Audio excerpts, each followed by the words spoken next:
What if I told you the most savage love and hip-hop meltdown did not happen on camera but behind a velvet curtain, where a lawyer wife walked in with receipts so deadly, even Mona Scott ducked for cover? This was not a storyline. This was real cheating, stolen money, and secrets buried in basements until Kendra blew the lid off everything. You think you've seen reality TV chaos? Baby, this was the reality, and it's messier than you ever imagined. Stay right here. It's Receipt Season ...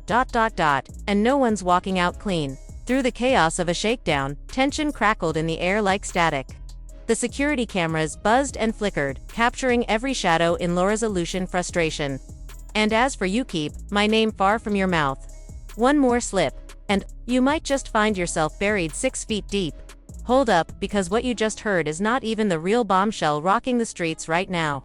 Kendra came through with undeniable receipts, literal, grimy bank records showing Scrappy has been draining her accounts to fund a whole second life in another woman's apartment. And guess who that other woman is? She was close enough to hear every word of Kendra's eruption through those paper-thin studio walls. So what did Kendra do? Let's just say the aftermath had security guards rethinking their entire careers, some even talking PTSD claims.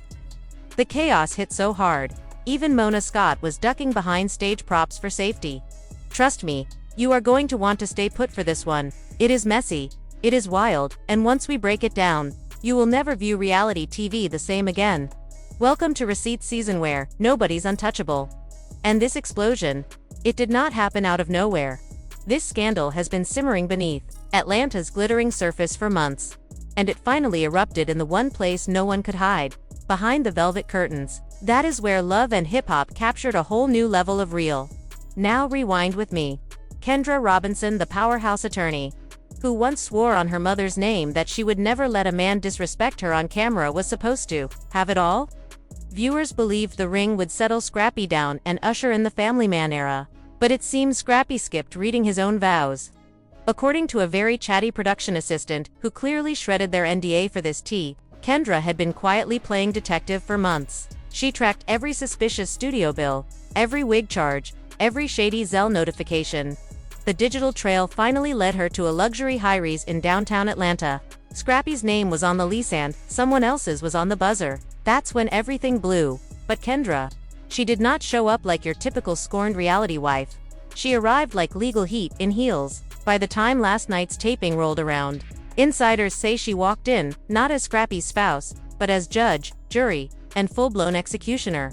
Right after Scrappy wrapped his segment, relaxing in his dressing room, laughing with his boys, Kendra burst in with a thick manila envelope that probably outweighed his last album streams. "Data, who do you think you're playing with? Scrap?" she shouted, every syllable caught loud and clear on mic. Scrappy tried to keep his cool, leaning back and throwing out a weak defense. "Kendra, chill. You my wife, act like it." "Wrong move," Kendra snapped right back. Courtroom tone locked in. "I requested the court while you were out here bankrolling your side chick's penthouse in my city." The mood crashed instantly. Scrappy's face fell so fast, the room went ice cold. The moment Kendra walked in, the room froze like every molecule of air had been yanked out. No one dares breathe when a lawyer wife storms in with receipts. Scrappy looked like a kid caught with his hand in the cookie jar, mumbling excuses under the hum of stage lights. Kendra, unbothered and deadly calm, slapped down pages of enlarged text messages, sweet nothings, secret rendezvous promises, and confessions meant for someone else's ears. Scrappy tried to reach for the evidence, but Kendra was quicker than security. A guard nearly tackled her, and still, a sneaky crew member kept the camera rolling. "Trust. That footage is already on its way to the blog's one stylist, Asia, has reportedly leaked it already." "I've never seen Kendra black out like that," she whispered. Kendra tore into him, calling Scrappy every name under the sun, while he shouted, "Cut the damn cameras." Too late, the hallway exploded into chaos. Spice yelled for Scrappy not to touch her. Carly Red was FaceTiming like she just witnessed the next season's climax. And somewhere in the corner, Amara Betha, rumored side chick, was ducking behind a curtain, trying not to lose her wig. Then came the nuclear moment. Kendra got in his face, her voice slicing through the noise. "You think I wouldn't find out you used my money to fund your hush-hush lifestyle? Bought her gifts, paid her rent. And now, you're going to confess to everyone here, or I'll do it for you." On live TV, You think VH1 will sue me? Great, I'll countersue, and make them pay me for the truth. Scrappy, sweating bullets and stammering, tried to deflect, tossing out, "You're not clean either." That was the twist nobody expected. Scrappy accused her of financial fraud, claiming her boutique law firm is a front for backdoor deals, lawsuits, brokering hush money for the same women she humiliates on camera. And he did not stop there. He slammed his hand on the vanity so hard it cracked. "Tell them how you're stashing cash in your mama's crawlspace. Tell them how you used my name to sign broke artists to fake beef for clout." Everyone froze. Even the contact lenses backstage probably stopped blinking. That's when you thought it couldn't get messier. Young Jock popped his head in like a cartoon character, "Y'all good," and immediately regretted it. Kendra spun on him so fast, he tripped over a box. "You're next, Jock. Don't test me." He moonwalked out like he'd seen a ghost. Outside the door, Amara B was already voice noting her crew. "Girl, it's a war in here. I think I need a lawyer now." Inside, VH1 producers scrambled to spin this chaos into a reunion special while the rest of the cast played fake peacemakers quietly filming everything for the blogs. Kendra locked eyes with Scrappy and delivered the final blow. "Say it with your chest. Admit you funneled my money to pay off judges and bribe your way out of court cases. Go ahead, open your mouth. I dare you. Because once you do, I'll have you testifying for wire fraud. And guess who will be the one cross-examining you? Me." Murmurs rippled through the set. Spice clutched her glass. Carly dropped her phone. Rasheeda started pacing like church prayers could stop this heat. Security lined up like riot police, boots planted. One guard told them all to stand down. "We're not replacing more broken lights this week." Scrappy shoved him. "We're not done." Kendra.com, as a sniper, jabbed a manicured finger at Scrappy's forehead. "You're done lying. Done humiliating me. Done cashing checks off my degree. And by the way, I already told Mona everything." Then came the line that broke Scrappy's composure. "You're playing Candyland.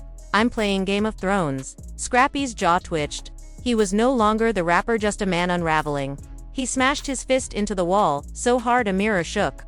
Rasheeda whispered, "Lord, she's gonna bury him raw." Spice muttered, "If she starts telling our secrets, Mona won't have a show left."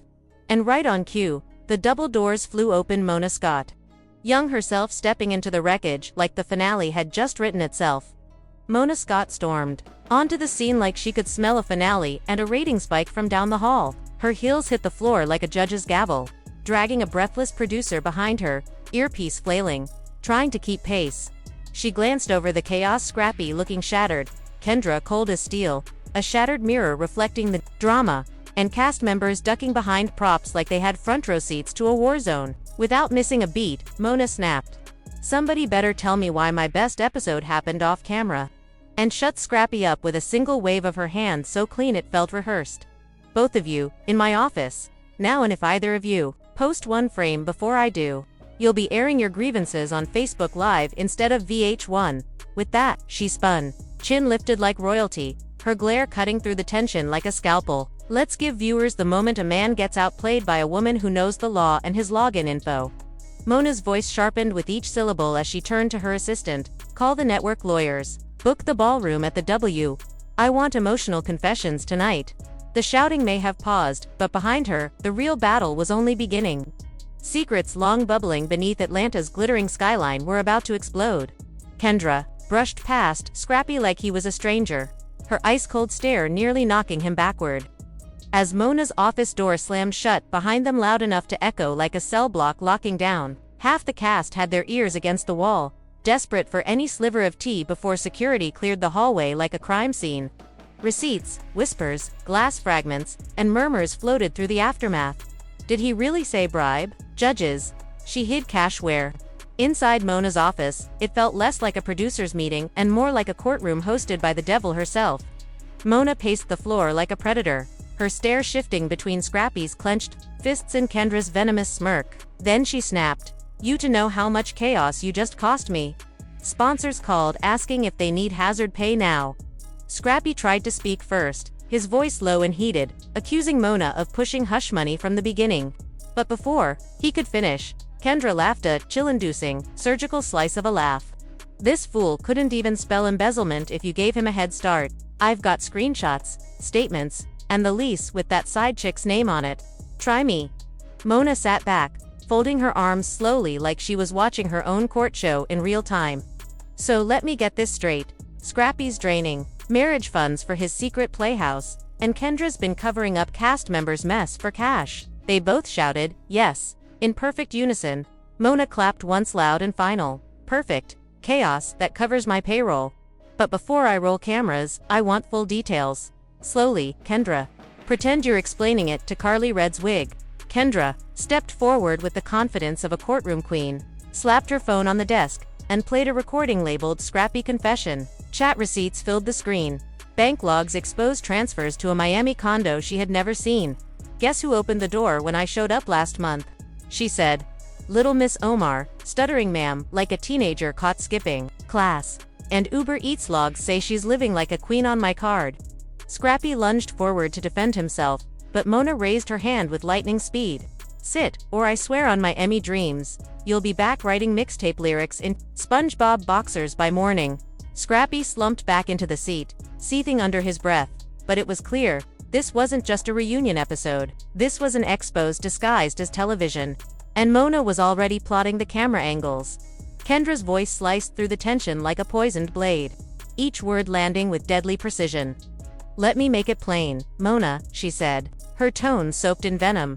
This man is broke. Not rapper who blew a bag broke dead broke, the kind of broke that cannot even afford the weed he raps about. So what does he do? He creeps into my firm's escrow account money, meant for clients, and borrows from it like it's his personal piggy bank. Thought I wouldn't catch it, please. I caught it before it turned criminal. But if he wants to play, I still have enough receipts to buy him a custom set of handcuffs. Scrappy exploded, pointing fingers and hurling accusations. She's lying, Mona. Ask her how she fixed things after she caught me. Ask her how she buried the whole thing. But Mona did not flinch. She simply curled her lips into that infamous shark grinda, one that makes reality stars' stomachs drop. Oh, now we're getting somewhere, Mona purred. You're admitting it. That's cute. But if you're so brave, Romeo, why don't you tell me what else is hiding? In the shadows, Scrappy's nostrils flared, eyes darting between Mona's smug satisfaction and Kendra's ice-cold confidence. He took one breath, then spat back like a cornered animal. Check her mama's basement, Mona. There are duffel bags stuffed with hush money sitting next to the damn Christmas decorations. And that's not all. She's been wiring quiet payoffs under the radar for months.